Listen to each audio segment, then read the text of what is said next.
Hello students, welcome back to Social Science class 8th. As we were reading our first chapter of history, the modern period. Yesterday we start reading about sources of information about modern period. First we read about British document, about various bills, books, letter writings and speeches, slogans, and about a newspaper. Now, today we will start with our next topic. Do you know? The British passed the Vernacular Press Act in 1878 to repress the anti-government writing and propaganda. British government ने 1878 में एक act पास किया जिसका नाम था vernacular press act. इसमें उन्होंने रिप्रेस मीन्स कुचलना, दबाना, रिप्रेस बाय फोर्स, उन्होंने एंटी गवर्नमेंट राइटिंग्स, जो एंटी गवर्नमेंट के खिलाफ जो इंडियंस राइटिंग्स लिख रहे थे और अपना जो प्रचार कर रहे थे उसको स्प्रेस करने के लिए ये एक्ट पास किया था। The Indian newspapers that worried the British government were संप्राक्ष, सुलभ समाचार, हाली शहर पत्रिका, अमृता बाजार पत्रिका, भारत मिहिर, दाका प्रकाश, साधारिणी, भारत संस्कार एटसेट्रा थे। तो कुछ न्यूज़पेपर्स और पत्रिकाओं ने ब्रिटिशर्स को वरी कर दिया था, चिंता में कर दिया था। ब्रिटिशर्स को डर हो गया था कि कहीं जो इंडियंस हैं इन पत्रिकाओं, इन न्यूज़पेपर्स के माध्यम से इंडिया के बाकी लोगों में राष्ट्रीय भावना जागृत ना कर दें और कहीं वो नेशनल मूवमेंट में पार्टिसिपेट ना करें। तो ब्रिटिशर्स ने अपने इस डर से जो इंडियंस न्यूज़पेपर थे और जो पत्रिकाएं थी, जो मैगजीन्स थी, उनके ऊपर बैन लगा दिया था वर्नाक्यूलर प्रेस एक्ट से, जो 1878 में पास किया गया था। उन्होंने जो गवर्नमेंट के खिलाफ जितनी भी राइटिंग्स थी या जो इंडियंस अपना प्रचार कर रहे थे अपने विचारों का, उन सभी को रिप्रेस किया था। Our next source of information is administrative report of the government की जो रिपोर्ट्स होती थी, सरकारी कागजात रिपोर्ट्स होती थी, उनको एडमिनिस्ट्रेटिव रिपोर्ट्स कहा जाता है। उनसे भी हमें मॉडर्न पीरियड के बारे में इंफॉर्मेशन मिलती है। Administrative reports of the government on tribes, caste and land revenue settlements are also very important source of information. Government की कुछ रिपोर्ट्स थी जो उन्होंने ट्राइब्स के बारे में लिखी। ट्राइब्स कौन होते थे? जो जंगलों में रहते थे, मीन्स जो फॉरेस्ट में रहते थे, उनको ट्राइब्स कहा जाता था। कास्ट के बारे में, कास्ट सिस्टम के बारे में गवर्नमेंट ने अपनी एक रिपोर्ट पेश की थी। लैंड रेवेन्यू सिस्टम के बारे में भी उन्होंने अपनी, लैंड रेवेन्यू मीन्स लैंड के ऊपर वो जो टैक्स लगाते थे, उन्होंने उसका क्या सिस्टम बनाया हुआ था, उसकी भी उन्होंने रिपोर्ट बनाई हुई थी। तो उन रिपोर्ट्स को पढ़ के हमें पता चलता है कि मॉडर्न पीरियड के टाइम पे ट्राइबल्स की क्या कंडीशन थी, इंडिया में कैसा कास्ट सिस्टम था, लैंड रेवेन्यू का क्या सिस्टम था। The basic objective behind the surveys and reports of British government was to learn about India before it could be administrated effectively। तो इनका जो मेन पर्पस था वो क्या था इन रिपोर्ट्स का, कि इंडिया के बारे में सर्वे करना, इंडिया के बारे में इंफॉर्मेशन प्राप्त करना था। तो उन्होंने जो रिपोर्ट बनाई वो रिपोर्ट्स अब हमारी हेल्प कर रही हैं कि हम उस टाइम पीरियड के बारे में जानें।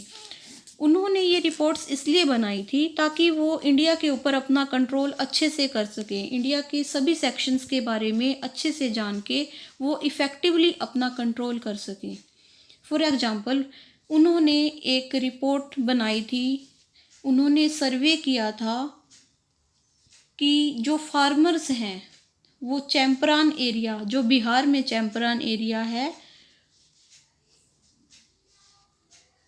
वो किस तरह से एग्रीकल्चर कर रहे हैं, उनका क्या सिस्टम है। और फिर उन्होंने चैम्परान के जो लोगों के ऊपर टैक्स लगाया था। Our next source of information is internet and database. Internet और डाटाबेस, सबको पता है इंटरनेट से जो हम डाटा कलेक्ट करते हैं उनसे हमें किसी भी तरह की इन्फॉर्मेशन मिल सकती है। तो इन्फॉर्मेशन हमें इंटरनेट से, डाटाबेस से इन्फॉर्मेशन मिलती है मॉडर्न पीरियड के बारे में। हम कुछ भी सर्च करके इंटरनेट से किसी भी पीरियड के बारे में कुछ भी जान सकते हैं। जैसे डिजिटल साउथ लाइब्रेरी है, ब्रिटिश लाइब्रेरी है, ओरिएंटेड है, इंडियन ऑफिस, ये कुछ साइट्स के नेम हैं, वेबसाइट्स के नेम हैं जिनसे हम इंफॉर्मेशन ले सकते हैं मॉडर्न पीरियड के बारे में। Do you know digital library क्या है? Is a collection of document. Digital library में डॉक्यूमेंट्स को कलेक्ट करके रखा गया है और ऑर्गेनाइज करके रखा गया है इलेक्ट्रॉनिक फॉर्म में, जो अवेलेबल ऑन इंटरनेट, जो इंटरनेट पे हमें अवेलेबल हो जाता है जब हम सर्च करते हैं। या फिर हमें वो CD-ROM क्या होता है? Compact disc read only memory format कहते हैं जिसको। इन सभी से हमें कोडेड फॉर्म में ये सारा डाटा मिल जाता है। Depending on the specific library, ये किसी स्पेशल लाइब्रेरी पे डिपेंड करता है कि जो यूज़र्स हैं उन्हें ये डाटा कहाँ से मिले। User may be able to access magazine, users को ये डाटा मैगजीन्स में मिल सकता है, आर्टिकल्स में मिल सकता है, बुक्स में मिल सकता है, न्यूज़पेपर्स में, इमेजेस में, साउंड फाइल्स में, वीडियोस में, कहीं से भी हम ये डाटा कलेक्ट कर सकते हैं। Wikipedia is free online encyclopedia. Information का जो सबसे अच्छा इम्पोर्टेंट सोर्स है, फ्री ऑफ कॉस्ट सोर्स है, वो है विकीपीडिया। ये ऑनलाइन इंसाइक्लोपीडिया है। It is the largest and most popular reference work on internet. ये इंटरनेट पे सबसे पॉपुलर रेफरेंस वर्क करता है। Its content is informative as well as variable. इस पे जो कंटेंट है वो हमें पूरी इन्फॉर्मेशन देता है और वो जो इन्फॉर्मेशन होती है वो वेरिएबल होती है, वेरीफाई की हुई होती है कि ये इन्फॉर्मेशन सही है। Our last source of information about modern period is old buildings, artefacts and people. हमें पुरानी बिल्डिंग से जो आर्टिफैक्ट्स हैं, means articles made by hands and people, इन सब से भी मॉडर्न पीरियड के बारे में इंफॉर्मेशन मिलती है। The architectural style of old building, artifacts and people of that period also tell us the tales of the past. जो बिल्डिंग्स हैं, पुराने टाइम में बनी हुई जो बिल्डिंग्स हैं, जो आर्ट का जो सामान है, कलाकृतियाँ हैं, और उस टाइम के जो पीपल हैं, लोग हैं, वो हमें पास्ट के बारे में कहानियाँ सुनाते हैं कि पहले ऐसे होता था, ऐसे सिस्टम था। तो उन सब की जो टेल्स हैं, स्टोरीज से भी हमें पता चलता है हमारी हिस्ट्री के बारे में। Many people who participated in the freedom struggle, for example बहुत सारे लोग हैं जिन्होंने फ्रीडम स्ट्रगल में पार्टिसिपेट किया था, एंड सा द इम्पोर्टेंट चेंजेस, और जिन्होंने सोसाइटी में इम्पोर्टेंट चेंजेस देखे थे, शेयर देयर एक्सपीरियंस, वो अपने एक्सपीरियंस शेयर करते हैं हमसे, which throw light on the life of the people, जिससे हमें उस टाइम के पीपल्स की ज़िंदगी के लाइफ के बारे में पता चलता है, and the condition that exist, और उस टाइम पे हमारी सोसाइटी की क्या कंडीशन थी इसके बारे में भी पता चलता है। जो पुरानी बिल्डिंग्स हैं जैसे विक्टोरिया टर्मिनस, ये मुंबई में है। इस बिल्डिंग के ऊपर भी कुछ इंस्क्रिप्शंस लिखी हुई हैं। इन बिल्डिंग्स को देख के हमें पता चलता है कि उस टाइम पे इंडिया की कंडीशन कैसी थी। ये मुंबई में है, तो उस टाइम पे हमें पता चलता है कि कितने अच्छे कलाकार थे जिन्होंने इन बिल्डिंग्स को डिज़ाइन किया, कितने अच्छे आर्किटेक्ट थे वो। उसके बाद गेटवे ऑफ इंडिया, इससे भी हमें देख के पता चलता है कि ये क्यों बनाया गया था, कब बनाया गया था। ये जो फर्स्ट वार हुई थी, वहाँ पे जो सोल्जर्स मारे गए थे, उनकी मेमोरी में गेटवे ऑफ इंडिया बनाया गया था। विक्टोरिया मेमोरियल क्वीन विक्टोरिया की मेमोरी में बनाया गया है, ये कोलकाता में। राष्ट्रपति भवन न्यू दिल्ली, ये भी ब्रिटिशर्स ने बनवाया था। Many changes that took place in the world originated in Europe like renaissance, reformation, industrial revolution, French revolution, Russian revolution, nationalism, imperialism etcetera.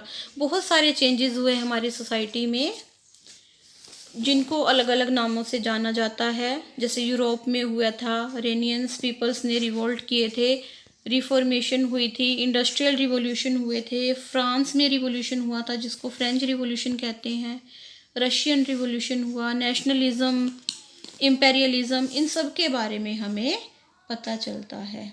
तो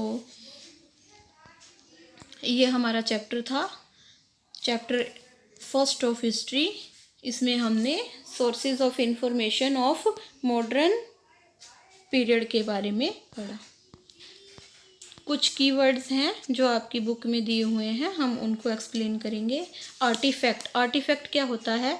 an object made by human being, एक object जिसे human beings बनाते हैं। Typically one of cultural और historical interest like weapons, jewellery, coins etcetera, जो पहले बनाए गए थे कल्चरल और हिस्टोरिकल पर्पस से, जैसे वेपन्स, ज्वेलरी, कॉइन्स, इनको आर्टिफैक्ट्स कहते हैं। बिल, बिल क्या होता है? एक ड्राफ्ट, एक पेपर होता है जिसके ऊपर लॉ, कोई भी जो लॉ बनने से पहले जो प्रपोजल है उसको लिखा जाता है। ए draft of law presented before a law making body for consideration,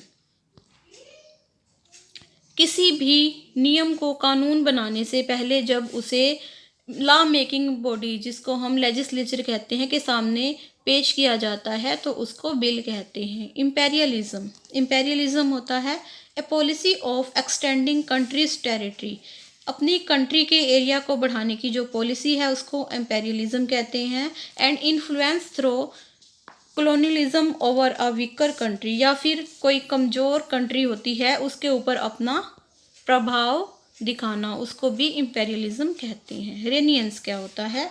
A revival और ए रिन्यूड इंटरेस्ट इन समथिंग, जब हम रिफ्रेश करते हैं किसी भी चीज़ को, रिन्यू करते हैं, उसको रिनियंस कहते हैं। इसको पुनर्जागरण भी कहा जाता है।